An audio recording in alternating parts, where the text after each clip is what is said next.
Welcome, everyone. I hope you had a lovely weekend, and I hope you're aware that there are only 4 weeks left of classes until you are free to relax a bit, etc., etc. I'd like to begin today by wishing everyone a happy International Women's Day, with thanks to Janet for that reminder. A great day to measure women's progress in the world, and also to remember that there is much more work to be done. What are we doing today? I want to help you out with your team projects. The first thing I want to look at is business communications. The next thing I want us to go through is same title as last week, negotiating team projects, going into more depth and detail. Does anyone have questions before we begin? I am assuming that all of you are now on Teams and that the teams have decided which projects you're doing. So I will call for each team leader present today. Type into the chat what project you've decided to do. And I'll wait a couple of minutes for this week's team leaders to do that. If you were team leader during tutorial last week, you are still team leader today. So one of your responsibilities is to type into the chat now.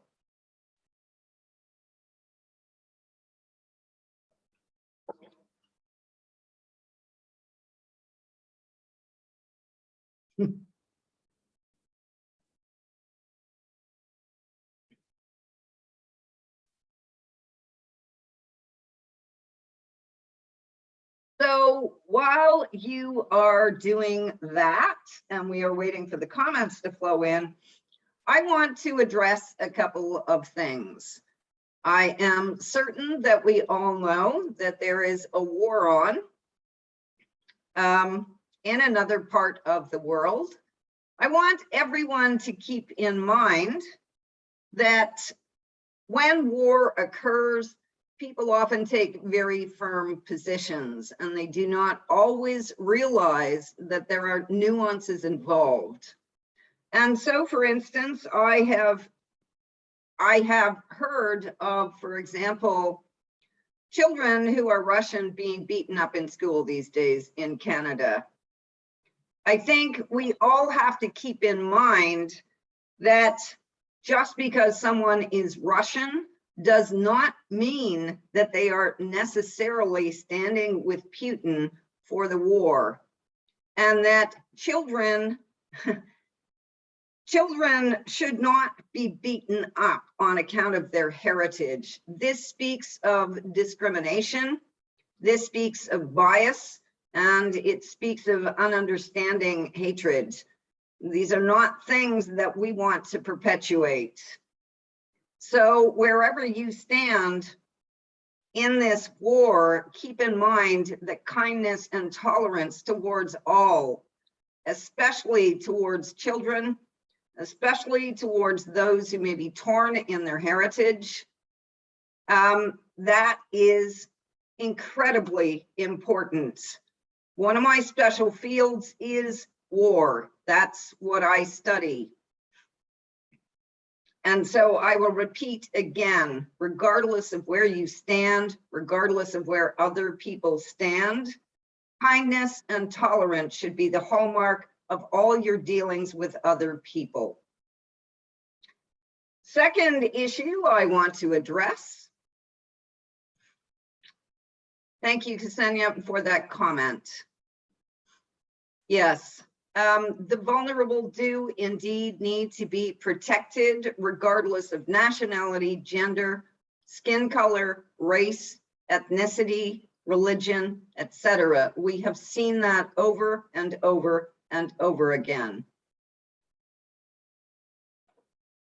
And so I'm not calling for opinions about the war. I am asking you for kindness and tolerance and protection of the vulnerable, regardless of where they are or who they are. Moving on to another subject, you may have heard rumors of a potential strike at York. involving UFO, which is the Full-Time Faculties Union. I want to be transparent about the information that I have. Essentially, if a strike is called at all, it would be sometime after March 23rd, which means you would have only 2 weeks left of this class.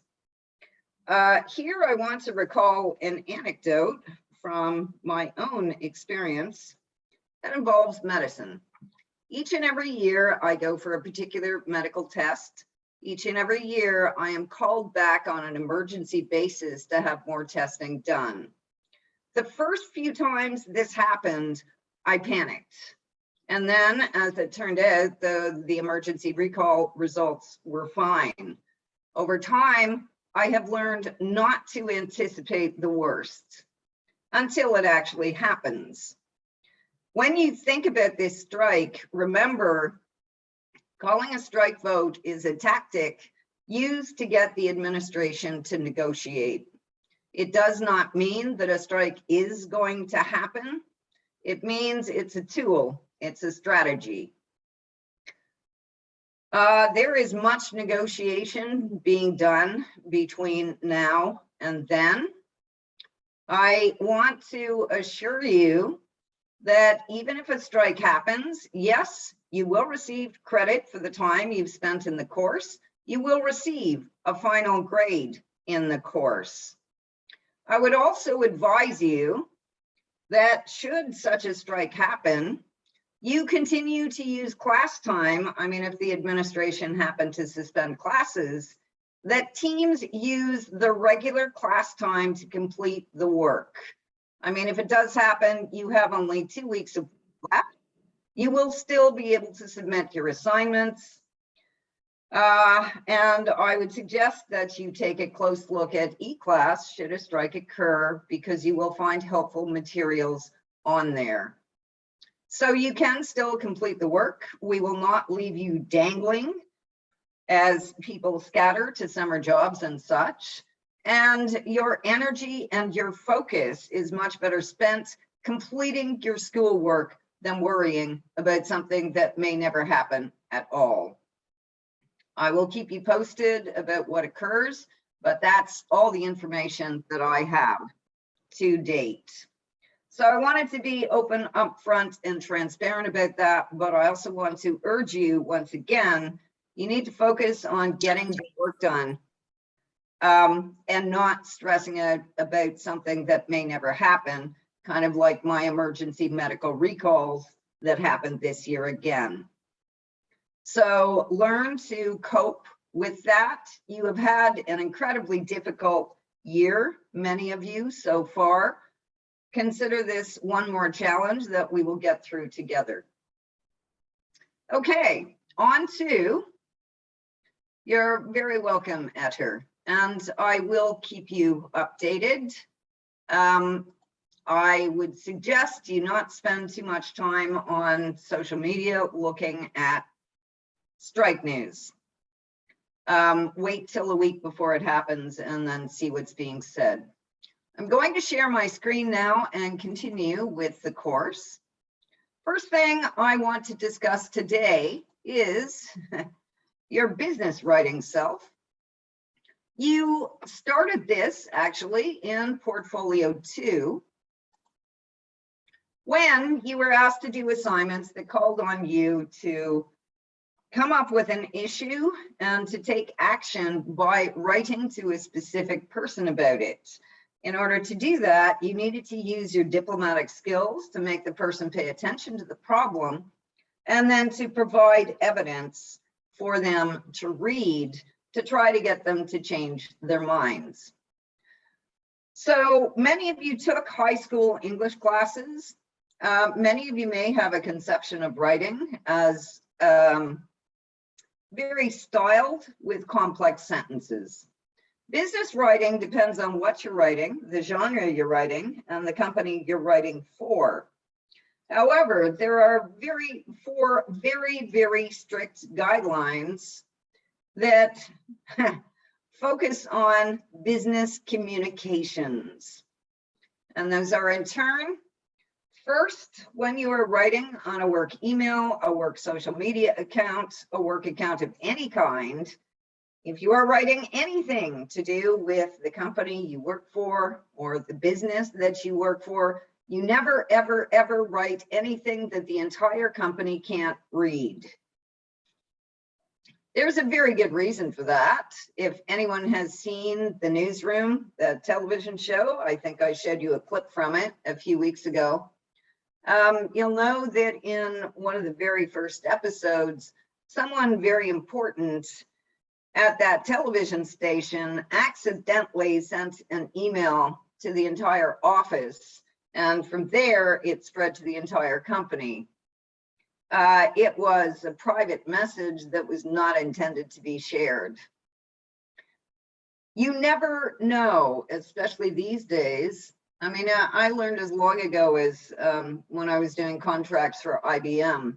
Legally, a company does, in fact, in a sense, own your email. In other words, they can read it. When I say never write anything that the entire company can't read, that applies especially to comments about your team members and your colleagues. If you start gossiping or writing, shall we say, negative comments about a colleague, you don't know what the person you're writing to is going to do with it. They could share it, they could forward it, it could accidentally get spread to the company. So you must be very careful and very professional about what you write on company time and through company accounts. The second lesson is never ever write or respond when you're angry or highly emotional. You need to give yourself 24 hours until you're calm, and that goes right back to number one, which is never write anything the entire company can't read. I have been in many situations where a developer wrote me an email that I considered was disrespectful or casual. And had I responded immediately, I would probably have caused difficulties with that relationship. It's particularly important, or it was, for me to maintain good relationships with all the developers. That is the people who were designing the software I was working with, because I needed information from them. Today, it can be more difficult because the rules of courtesy say that when someone texts you, you should respond immediately. People tend to get impatient if you don't answer emails immediately. But the 24-hour rule still holds. If you are feeling emotional and you cannot wait that 24 hours, my strategy is to pull up a Word file and write the email that, or the text or whatever, that I would like to send. Then I delete it, I drain it of emotion, and I keep on drafting until I have something that is objective, that is unemotional, and that responds to the work in the email rather than to the emotion or to the personality. So keep that in mind when you are at work. Communication should be about work. Sometimes it takes work on your part to drain the emotion out of a situation, keeping in mind that your goal is always, always, always to forward the work and to get your part done. That often means, like I had to do, trying to maintain good relations even when someone is being difficult. Number three goes right back to number one as well. Do not ever criticize the company or colleagues online or from your work email or on your social media accounts or on any forum that could be made public. There's an obvious reason for this. You know, the company you work for, you may not like it, but if you want to keep your job, if it's necessary to pay the bills, it makes good sense to not criticize. You need to maintain good relations with your colleagues so you don't critique them. If you need to vent, do it to a close friend or a partner who is trustworthy, but generally not someone at your workplace. Number 4, I have already referred to emails and texts and anything you produce from a business email address or on a company device or on a company's social media account, et cetera, belong to the company. They have the right to read them. They also have the right to look at your personal emails, your personal social media accounts, if you are writing about work on your personal accounts. So keep this in mind. I think it is the most strategic thing you can take out of this entire talk today. Simply never write anything the entire company or the entire team can't read. Do you have any questions about that before we move on? Or comments? In a world where we're bombarded with information coming from all directions, it may be hard to keep to that, but it is necessary. I will say there are certain situations at work where you should be communicating with your colleagues. Cases such as harassment, bullying, et cetera, et cetera. Those are very different, and those you should not hold back. You should not hold back on. You should document them. You may want to talk to colleagues to see if anyone has gone through the same treatment, because you're better dealing with them together. Moving to the next slide, the reason I keep going in and out of the show is because I can't see the online chat when I'm sharing my screen. As you learned in Portfolio 2, business writing is very much about audience. Some of the things you have to think about: who the person you're writing to, do you know them or not? Is that person, what is that person's position? Are they in power? Are they your manager, the supervisor, the president of a company? Or are they an employee that you are managing or supervising? Are they on an equal level? Your formality and your sense of formality and your tone can very much rely on thinking about, does this person have power over me? There are circumstances where a manager is casual in tone or texts, and where it behooves you to keep a certain sense of distance, to maintain a level of respect. Keep that in mind. You need also to think about the person you're writing to, their level of knowledge about the situation. So as in your team leader progress report, you can't just assume that your tutorial leader, who is your manager, is automatically going to know by seeing your name what project you're working on. You also have to take the technical level of knowledge into account, because your vocabulary rests on how much technical knowledge that other person has. If you use specialized language that you're familiar with, but they're not, you may not get a response, or you may not get a response at all if they don't understand what you're talking about. You always need to specify your purpose, and you also need to be specific about what you're asking or the information you're conveying.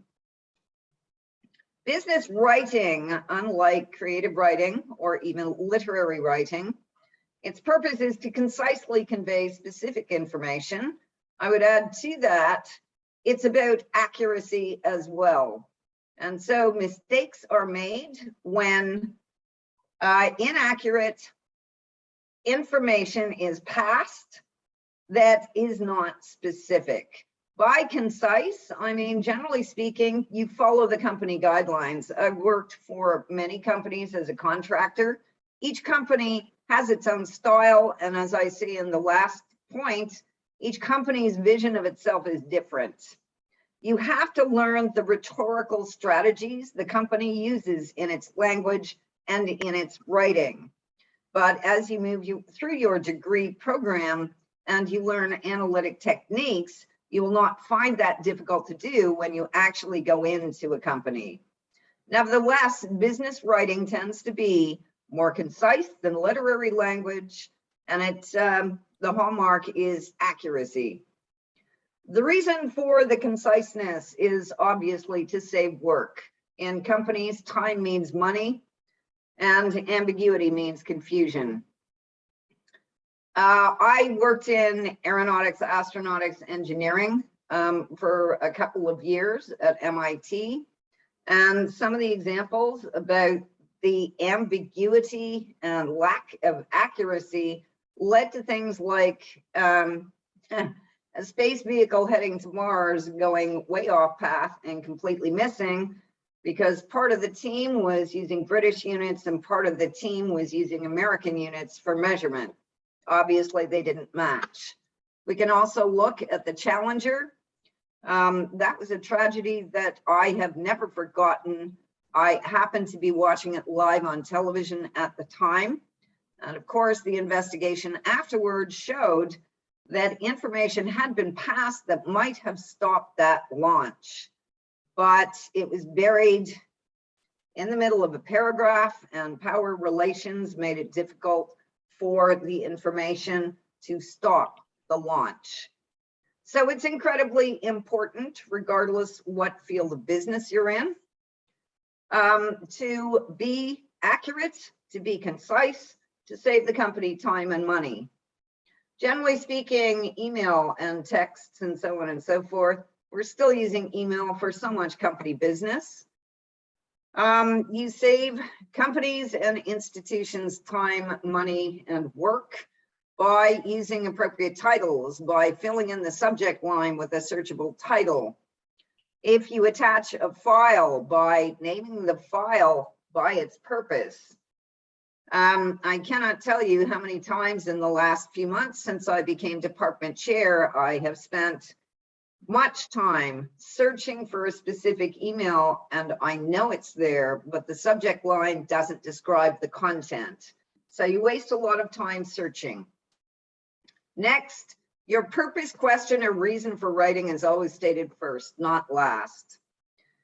You do not assume the reader is familiar with the situation you're writing about. You briefly state it, always, to make sure. Business writing uses heading, white space, bulleted lists, illustrations to visually guide the reader. A progress report is so much easier to read when you use subheadings for the sections, as the sample shows, when you use bulleted lists to break out lists, so that we can actually simply draw our eyes down the page and gather the information we need. In your team reports, you must use subheadings, headings, and subheadings, and you should feel free to use bulleted points, illustrations, and white space to convey information more easily. So visuals mean a great deal. The company style may actually call for flourishes. If it does, then as I said, you use them. Every company you go to, every company you do a contract to, you should be analyzing the company's literature, their website, their texts, their emails, their documents for the style that this particular company or institution prefers. Okay, here's an email. I have received more than one of these. You know, this was sent in 2013. I'm still getting them today. It's blank subject line. It's got an attachment. What's wrong with this email?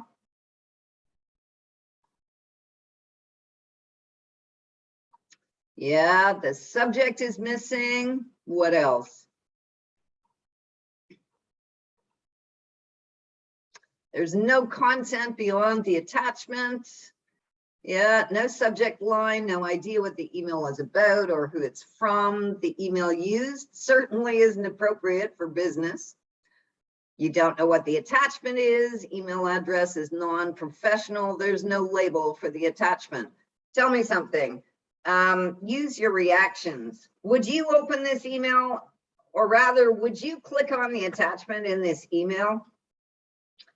Put your, yeah, it does look pretty sketchy. Yep, I like Miguel's emoticon for that. No, of course you wouldn't. What's the problem? What would you suspect if you got an email like this from a person you didn't necessarily know?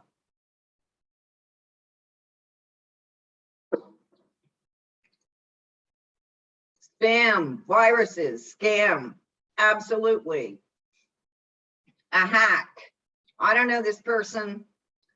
I don't know what this is, but I get these all the time. They're mostly spam. And if it looks like it's coming from someone I know, I write them back and say, what is this? I need more information. Is this actually you? So I get these kinds of emails all the time too. It's from the same email. It's to your TA. The subject is our project, and the email reads, here's our project. We chose question 3. Our team leader schedule is Kate, Dunya, Andrea. What's wrong with this email?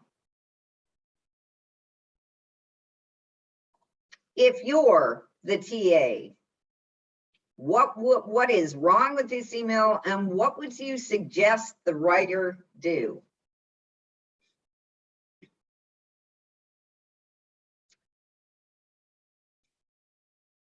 Yep, here we go. No indication of which student it is. Our project is way too broad of a subject line, lack of details, no name. Email is still a problem. Not sure what you mean there. No info on the topic for your project. Ah, I love this one. Remind the TA what question 3 is. Yeah. There's no greetings. That's another good one. There's no information about who's writing this. Also, what class, what tutorial, anything. Who is this from? What dates are you presenting? Yeah, this is another unprofessional one. What class? Who is the sender? The team leader schedule is most certainly vague because there could indeed be multiple people with those names, and the schedule doesn't have dates and times. So here we go. I suspect you'll recognize the names in this one. Same email. The subject line is Team Rings Project Information. You'll notice that the team members, it's from frodo@lotr.com. You do recognize the reference, right? How could you not? Notice the team members are CC'd on this. The subject line is Team Rings Project Information, which is pretty easy and pretty searchable, although it doesn't have a class number in it. And as somebody commented, it would be nice to have that information. Dear Wizard Gandalf, as you requested, this email gives the project we've chosen, our contact information, and our team leader schedule. I've appended it below and attached it in a Word document. So we get the information twice. Should you have any questions, please let me know. Regards, Frodo Baggins.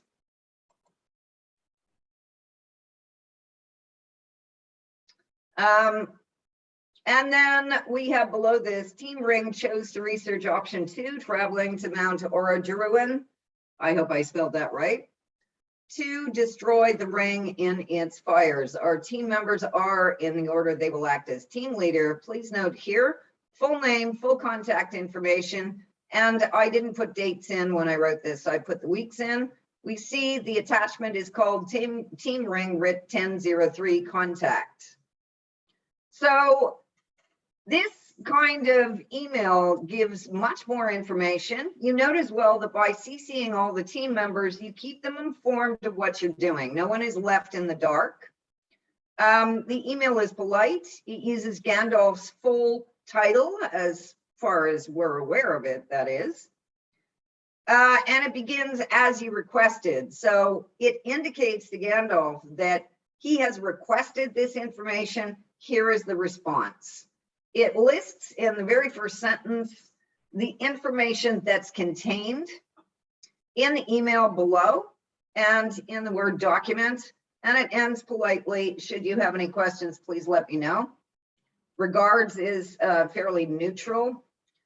Closing salutation, and then appended below is the full information given. That as well would be in a Word document. So there are questions about the placement of the Team Ring chose to research option 2. Yes, you can move this entire section, Team Ring chose to research blah, blah, blah, to the middle of the email. You know, that's entirely up to you. Sometimes when I'm dealing with detailed information, I do append it after my signature instead of putting it in the middle of the email. When I think about this one, since this is a response to a request for information, I would agree with the people who wrote in the chat. I really should have moved this entire section, Team Ring chose, down to week 22, Aragon with Aragon's email address, to the middle of the email, immediately above, should you have any questions, please let me know. The reason being, it's easier for the reader to skim through it instead of scrolling to the end. So my mistake, thank you for the suggestions. So the guidelines for business communications, you always write well, even if you're writing a text, read it through before you send it to make sure there are no typos. Maintain professional courtesy.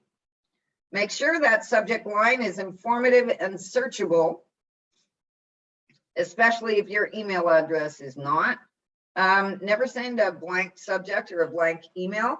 In fact, for important emails, I actually draft them in my word processor. I draft them in Word until I have them as I want them, and I then drop them into email and format them in there. If you are one of a large group, always sign your full preferred name, that is first name, last name. And above all, do not expect an instant response. Keep in mind, if you're working on an international team, that someone across the world you email at 2 o'clock in the afternoon, your time, is receiving that at 2 o'clock in the morning, their time. It also happens that people have meetings to go to, et cetera, et cetera. So be patient. Give people 24 hours to respond. If the matter is really important, try again. There are steps you can take after that if people have not responded. When I say don't expect an instant response, you know, if the matter is critical, you're emailing at 2 o'clock and your deadline is 5 o'clock and there is still work to be done, then you don't wait 24 hours in this case. You use your own judgment. You send a reminder email and then you start texting, picking up the phone, using all means to draw the person's attention to the issue. And you remain calm under all circumstances. People often ask me about salutations and greetings. Generally speaking, the strategy I use if I do not know the person, or even if I do, and they are my higher up, as I call them, is to use the person's title or full name the first time you correspond with them, and then check the way that they sign themselves in each email, and you repeat the way that they sign themselves in your next, I keep using email, but your next correspondence with them. You also have to take into account community values and cultural values, especially on international teams that may have different values and different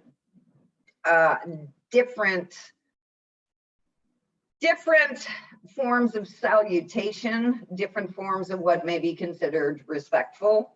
You always take into account your team members' preferences. When it comes to how do you name people, you know, in Gandalf's case, I can't remember what his full title is still. I'd have to go back to one of the non-Lord of the Rings prior books maybe to get it. Do we call him Gandalf? Do we call him Wizard Gandalf? Do we call him Hey Gan? It really depends on the relationship. When it comes to professors, you've already had to deal with this multiple times. For someone such as myself with a PhD, do you call me Dr. McKenzie, Professor McKenzie, or Andrea? As I suggested earlier, be more formal at first rather than less. If in doubt, use the person's full name, such as Frodo Baggins or Fei Min Chang. The content is usually more important than the greeting, but once again, take into account the company culture and other values. You always state your purpose first. That is, some people tend to put in a bit of a social line first. Okay, that's fine if the company or culture calls for it. But generally speaking, get your purpose in as soon as possible after your greeting. Some of the openings you can use. I'm writing to you today because, as you requested, I'm sending you. I've attached the information you requested. This email describes, boom, my ebook proposal, Business Etiquette for an Online World, is attached. This is where I have seen things fall down. Not this, that's really big. Texts are where I have seen teams fall down because texting seems so casual. It uses lots of short forms. Where people tend to be more casual, they also tend to be more personal. Please try to avoid that in your teamwork.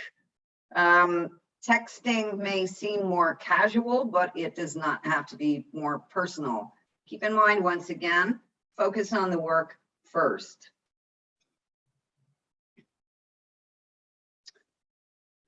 In that email, you were quick to notice that question 3 was left. What is question 3? I would have had to work. I would have had to go back to my list and find out what question 3 was. I would have had to go back to that team to find out who Kate and Dunya, etc. were. So it would have taken me a lot of time to figure that out. So when I say be specific, what I really mean is you don't write question 2, you write question 2, assessing the writing department's writing center. Or you write the measurements we need, or 2 centimeters by 2 centimeters, including those units is incredibly important because it makes them specific. Try to keep any emails to one screen if possible. If you can't, then I strongly suggest you do write it in Word or whatever your preferred word processor is and copy over. If it's a sensitive issue, then do that. You may need a couple of drafts. You need to revise, you need to proofread, you need to read over for typos, you need to spell check. Always, always, always. Even in emails, you now have the opportunity to use white space headings and bulleted lists. Whatever message you send, remember this, that part of the purpose of written communications is so that you have documented evidence of what a team has agreed upon. So people tend to make mistakes and misremember if you only talk things over, make decisions, and nobody writes them down. And the larger your team is, the more apt people are to mishear or make mistakes. That's one of the reasons you're getting, or you have to do, a team progress report each week by that week's team leader, so that decisions are written down so that everyone can see them. That progress report should be passed around with all the decisions the team has made. If there's a mistake on the part of the team leader, the rest of the team can step up and help correct it. But that provides your common ground. That's why we have RFPs and proposals. And here's what our company intends to do for this contract, because it is more or less of here are the decisions we have made. Here are the requirements we need to meet. Always end courteously. We would very much appreciate any help you can give us. Thank you for your consideration. Sincerely, regards, etc., etc. If you are writing not to your immediate team, but to someone such as myself, where there are 100 people in the class, then I suggest that you sign your full preferred name. If there are 6 Harrys in a class or a company, or 3 Fay Mins, then we don't know who you are. So if it's a large company or there are multiple members of your team with the same name, sign your full name, especially when it's the first email. And if you're the one with the power, then sign your email as you would like your team or your employees to address you.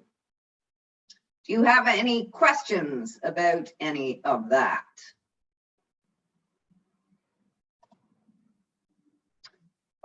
Is everyone asleep?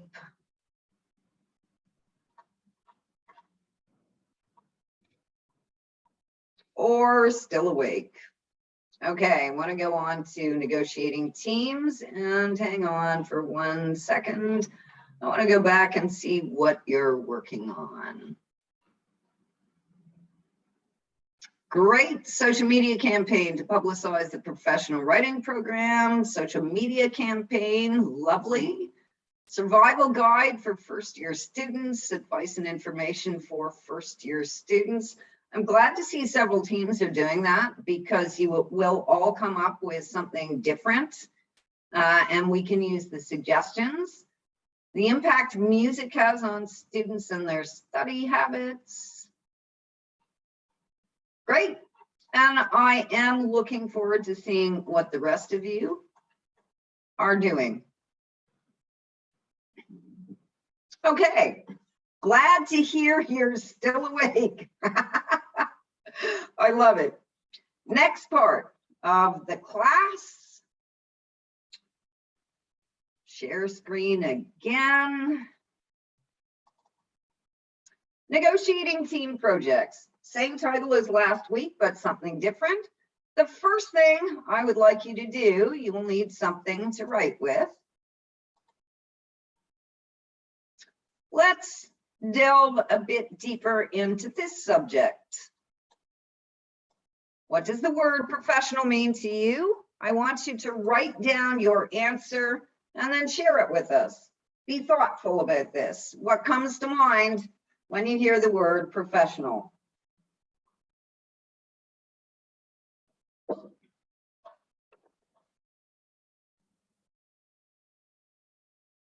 Thank you, Janet.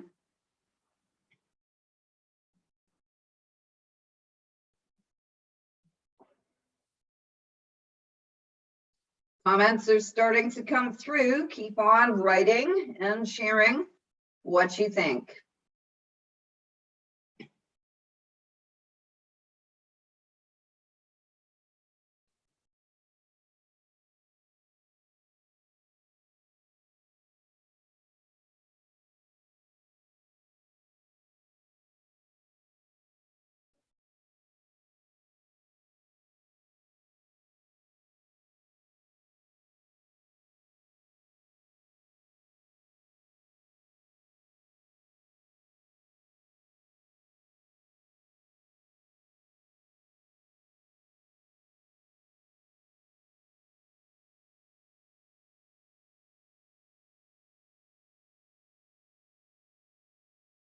Okay, so it's starting, comments are coming through now. So we have respectful and well-spoken, perfect without errors, clean, cordial, respectful, and easy to understand, respectful, put together, opposite of casual, straight to the point, being aware of your behavior and attitude in a professional setting. You know, I agree with everything that's been said so far, and I think you should remember Andrea or Andrea's comments, being aware of your behavior and attitude in a professional setting, because you should be. Thank you for that. Formal, respectful, and impersonal. You know, when I think of impersonal, the thought just came to mind about an email I got from someone in the dean's office this morning.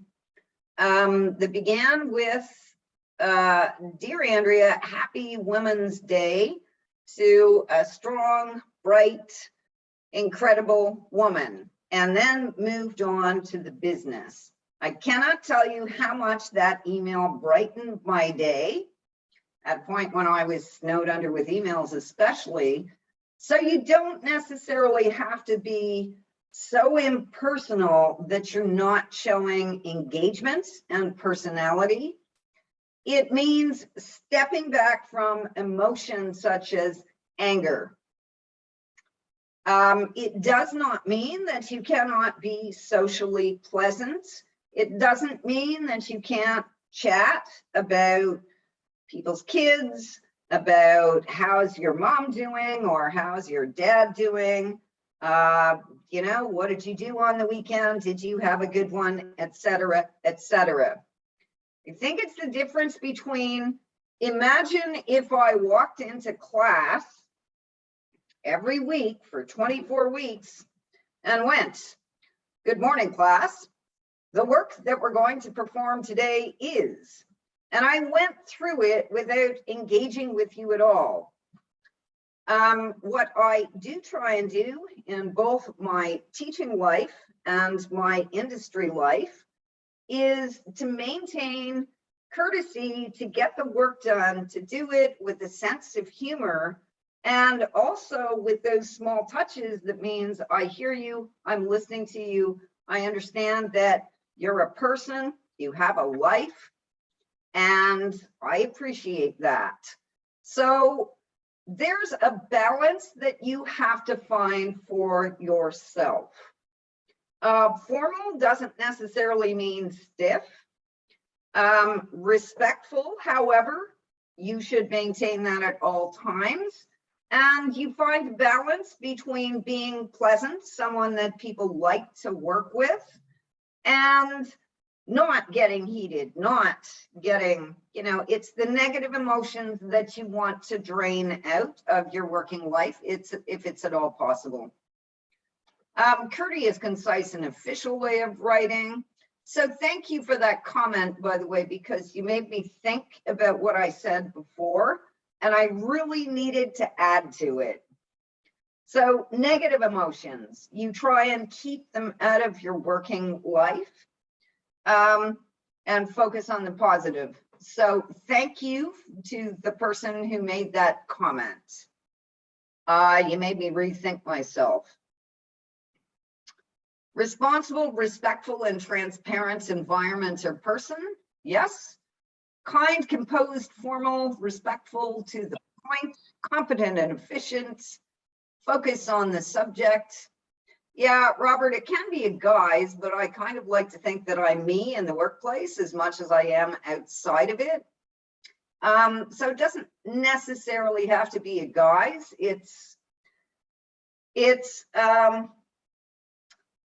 I don't even know how to explain that one, but that's a really interesting comment we have to think about. Avoid using heavy emotions to make decisions and communications. Absolutely. Janet has a comment here. You can be professional and kind. When my colleagues take the time to see others as people with stories, those are the ones that inspire me, which is a wonderful comment. So keep that in mind. You are people. You can make it through a job interview in what I call a disguise by pretending to be what you think the company wants, but you can't keep that up throughout your entire working life. You have to maintain personality while you are in the working world. It's the happiest way to do it. So my next question for you is, what qualities does a professional person have?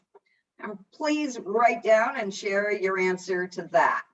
So when you think about yourselves, when you think about other people, what qualities do you expect a professional person to have? And you can type those into the online chat and share them.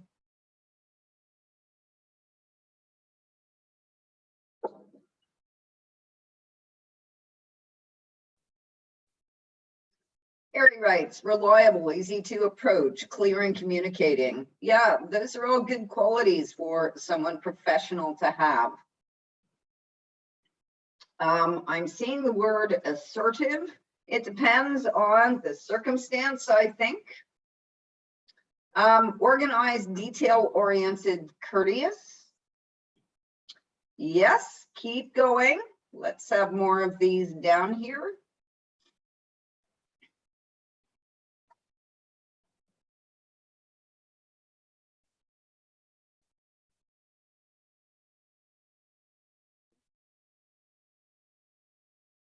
Yep, Ksenia's got an excellent comment in here. Taking the higher road and being compassionate is her policy. It isn't just about meeting deadlines and increasing profits. Happy workers are better workers. I have to tell you that one of my best memories of working for a company, it was the company that held outdoor barbecues for us every Friday lunchtime. This was in a day when formal attire was pretty well required at work. Every Friday, they welcomed dressing down. They held a free barbecue for us outside. And there was another company that celebrated the end of a project by bringing in a jazz band and having a private but large party complete with jazz band, free food, et cetera, outside.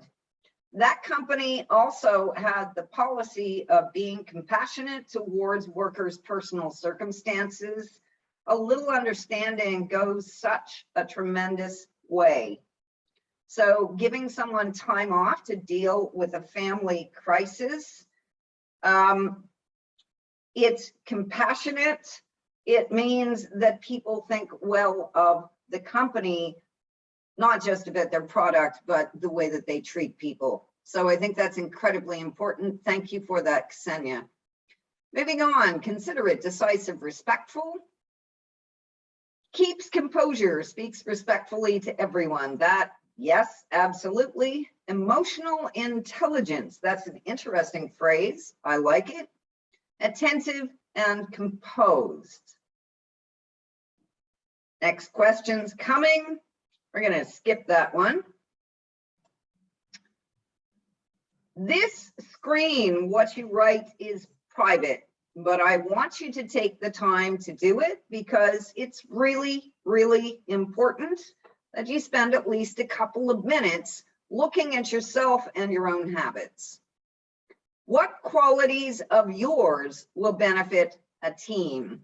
So I'm going to give you about 2 to 3 minutes to write an answer to that question and also to the second question here. And that is write down 2 qualities or areas of your own that you need to work on as a team member. What qualities or habits of yours may jeopardize the team's work? In other words, what are you going to work on over the course of this team project? I emphasize again that the answers to both of these questions are private. You first focus on your strengths and you next focus on areas you think you need to improve, with the caveat that you can't just say you're perfect. Everyone has some area that they need to keep working on. So take a couple of minutes to do that.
Okay, what I would like you to do is keep what you just wrote with you. See if you live up to what you think your professional strengths are, and see if you can work on those areas you think you need to improve to make your own and your teammates' experience better.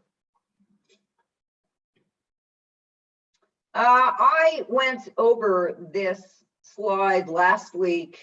I'm going to do it the second time. In all your dealings during this team project, you must remain professional and remain courteous at all times, including in your text messages. Keep in mind that communications, especially at a distance, can cause difficulties, and that part of what you need to do is make sure that you react to the work. If you don't understand something, then you courteously ask for clarification instead of responding with, like the one reviewer did to me. He wrote, "You idiot," in large red letters on the front page with an exclamation mark on it. It was kind of funny because I had put on the top sheet that the software update was not yet through, and so the screen snaps in the manual that I was working on had not been updated, though the text had. And he didn't see the note, so he got impatient. About halfway through, he started putting large red X's all over the pages. And actually what he wrote on the front cover was, "You stupid idiot." He felt really badly about that when he found out, when I pointed to my note and said, "I'm really sorry you had to go through that experience, but I did actually write you this note."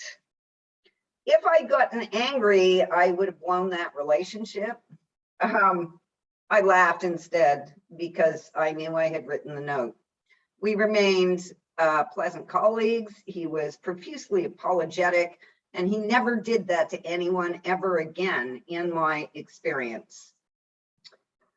Well, if I'd gotten angry, he was a developer. I still needed information from him. He was the head of the team. I was used to having my manuals reviewed and having what I considered to be, "Why are you writing this comment on my text?" So you learn to deal with that as well. I would like to point out that you focus on the work after you greet people. You get down to the work, you do the work, and then you take a few minutes to socialize and find out how things are going and so on and so forth. So a little bit at the beginning, but then the team leader should draw the team's attention back to work to get the work done. I will emphasize once more, you do not flirt in meetings. It's unprofessional. I would also note that one of the biggest workplace problems is unwanted attentions towards vulnerable workers, that is sexual harassment. I experienced this right through the 80s and much of the 90s. It is ameliorated today because we have new laws against it. It is not confined to those who identify as women. It's a case of be respectful, be courteous, and do not say or do anything that could be construed as using power to control a vulnerable worker. Moving on to pleasanter topics, I just had you write down what you think to be your own strengths and also your areas for improvement. Think about the 4 qualities I mentioned last week. The first one is reliability. Are you really, truthfully, always on time unless an emergency occurs? Do you meet deadlines? Are you consistently there unless you're ill or, again, you have an emergency? Communications. Do you listen to other people well? Because that's incredibly important. Do you accept other people's viewpoints and possibly their critiques? And do you make constructive suggestions about their work?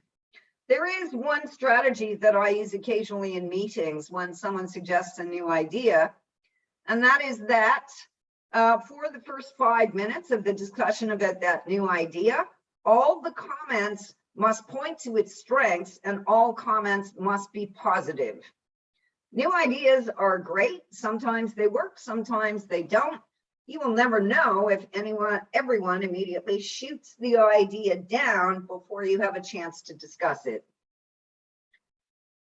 Communications then are extraordinarily important. You also have to think about the quality of your work. Are you thorough? Do you meet the minimal requirements or do you go beyond them? Do you respond or do you actually sit down and do in-depth thinking? That has to do with the quality of your work. The last one is professionalism. Once again, the workplace can be a great place to make friends, to go out for lunch with, to have coffee or tea or water, whatever your choice of beverage is. You can enjoy the workplace. But at the same time, some workplaces are more difficult than others. You will meet people you don't like, but you still have to work with them. That's why I keep on saying you need to focus on the work, not on the personalities. As I said before, as long as you get the work done, generally speaking, you're fine. You can make friends at work. I have lots of friends that I've made over the years whom I met in the workplace. We had a wonderful time going out for lunches and working together on projects, and there was a lot of laughter involved. We had a good time while we were doing the projects, but we made sure we got the projects done first. I would also add that we got to go out to lunch, but we were also, I hope you never get in a situation like this. We went out to lunch, but we were also stuck in the office sometimes till 10 o'clock at night. A couple of my best friends and I are really glad that IBM used to turn its systems off at 10 o'clock because that meant we could stop working. We did not get paid for overtime. I don't think anybody should have to do that. When problems occur, I mentioned last week, you have decisions to make.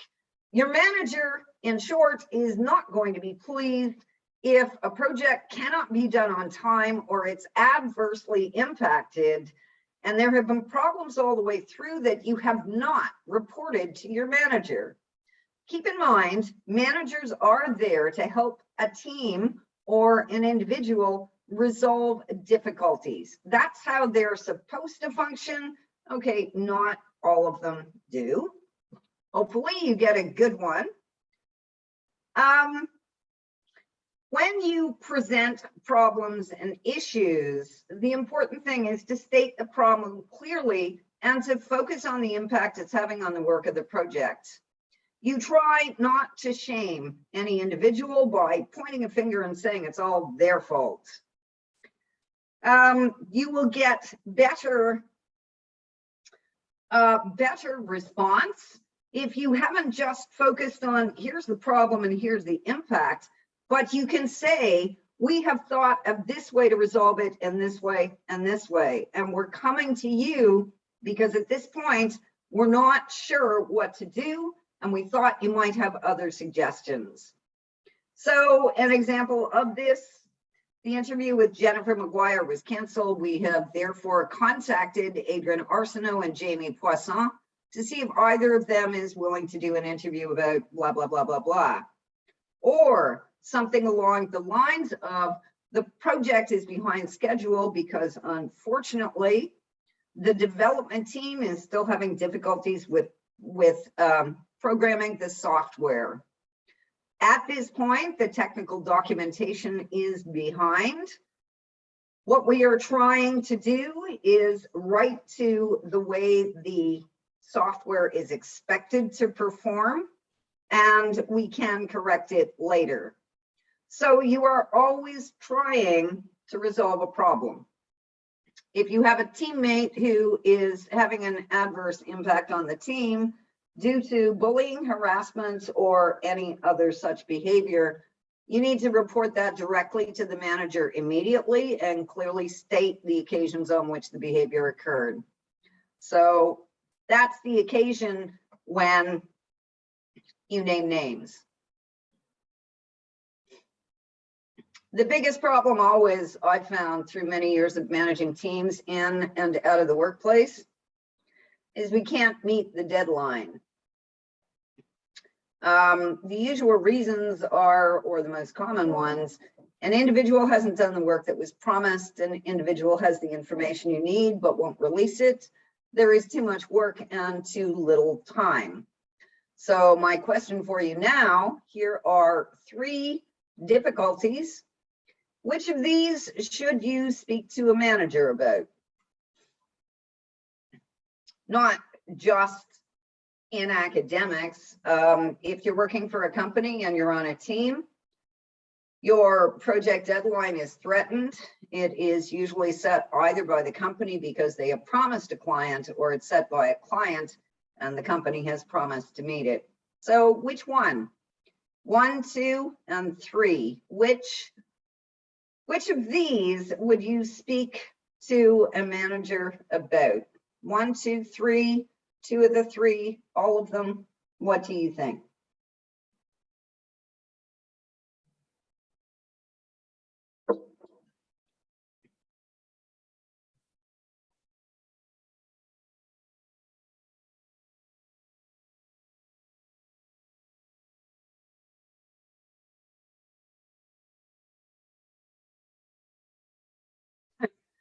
I'm reading back through your comments about that "no, you stupid idiot" comment. Sia, yeah, whether or not that note is there, they had no right to write that. You're absolutely right. They didn't have the right, but they did write it, and somehow I had to deal with it. Ksenia, thank you. Anger is not the answer in response to something like that. Okay, so I dealt with it professionally at work and went home. You know, I think the reason I didn't take it personally was because I knew that he was wrong. Had I really taken that comment to heart, I would have been most upset. He did it to a female colleague. Wouldn't have mattered if I was female or male, I don't think, judging by some of the comments he wrote on the programmer's work, and they were male. However, that is something to take into account. Gender does have an impact, and when someone is in power, it definitely has an impact. So now I'm going back to my question. Sia says all 3. Harry says all 3. Masa says 1 and 2. Andrea says all. Kahish says all.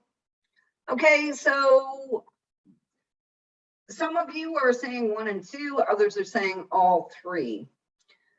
So let's start with number 1. An individual has not done the work that was promised. What actions would you take, or should you take, do you think, before you speak to a manager? Remembering that you're on Teams right now, and this could very well happen, that an individual hasn't done the work promised. So, pardon me, what actions do you think you should take before you go to your tutorial leader?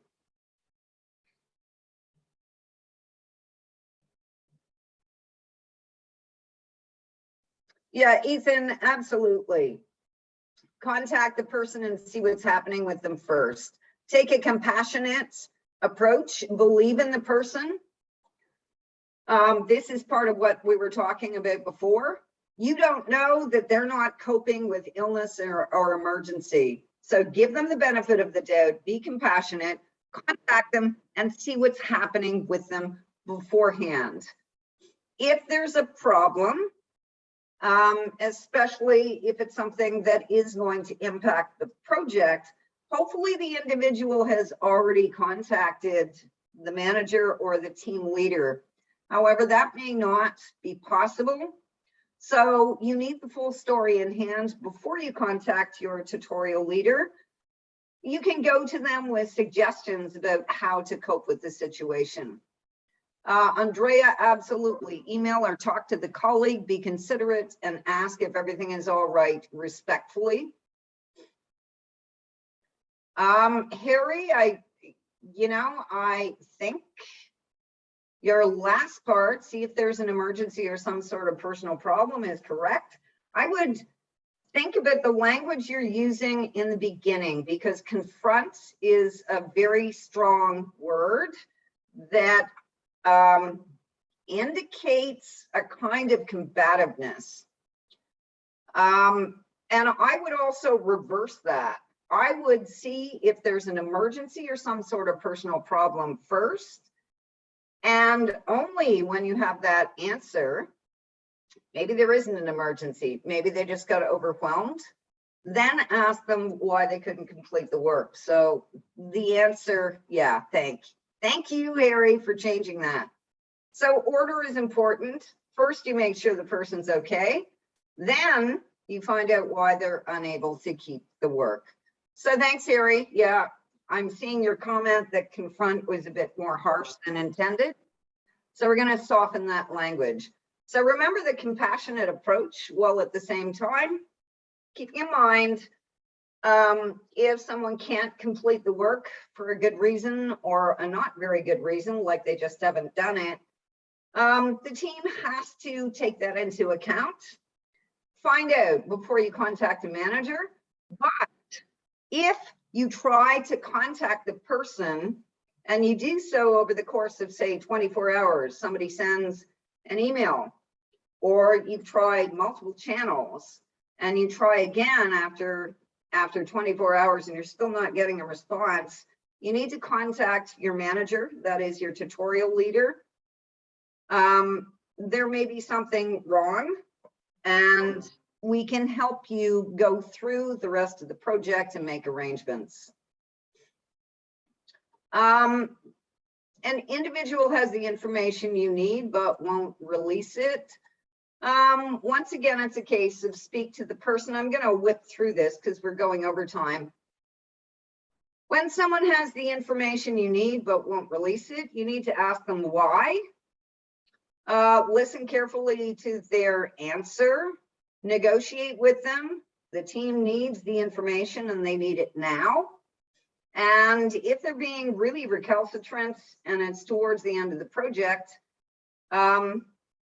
speak to your team leader as you would to a manager and simply say, the team needs this information for these reasons. It is impacting our project. I have tried this and this and this without success. What would you suggest we do next? Right? Tactful, diplomatic, but very clear. There's too much work and too little time. This is probably one of the most common ones. You don't want to get into a situation like Shannon, Patrice, and I did when we were in the office from 8 in the morning until 10 at night without getting paid for the overtime that we put in. That was because there was too much work, too little time, and we were all, unfortunately, project managers, so we had to get the work done. This is a case of you need to speak to a manager, but before you do it, look at the scope of the project and see what you believe you can do in the time you have left. What is the most important or the most important aspects of the work that you're trying to accomplish? Can you cut down on the scope of the project? Then you go to a manager and say, we can't manage this. What we can do for this deadline is this, this, and this. Is that sufficient? If it is not, then let's negotiate with the client to see if we can get more time. Either that, or you need to get us more resources so that we can do the full work that we need to do. I am going to end there. We'll just keep on going with this over the course of the next few weeks. Thank you very much for your responses today. Remember, your tutorial leader is your manager. As the president of the company, whoa, I am also here to help. You can email me at any time.